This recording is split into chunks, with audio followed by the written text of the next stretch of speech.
আল্লাহু ওয়ালিয়ুল্লাযীনা আমানু ইখরিজুহুম মিনাজ যুলুমাতি ইলান নূর।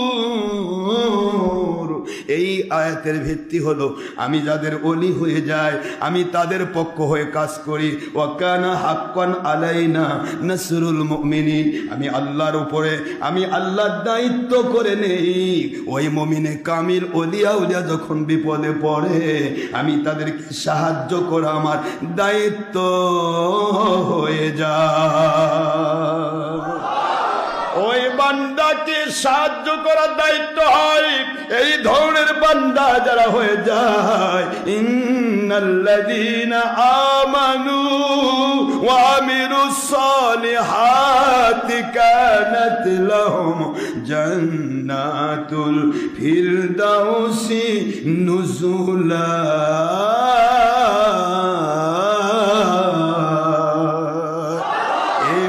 বান্দিরা এ ধরনের ওলির মাকাম সমৃদ্ধ মুমিনে কামিল যারা হয়ে যায় ওদেরকে আমার বন্ধু দু জাহানের বাদশাহ মুহাম্মদুর রাসূলুল্লাহ সাল্লাল্লাহু আলাইহি ওয়াসাল্লাম ওনার সেই হাদিসের ভিত্তি বানায় দেয়, মান আহাব্বা সুন্নতি ফাকাদ আহাব্বানি, যে আমাকে ভালোবাসে আমার সুন্নতকে ভালোবাসে সে আমার সাথে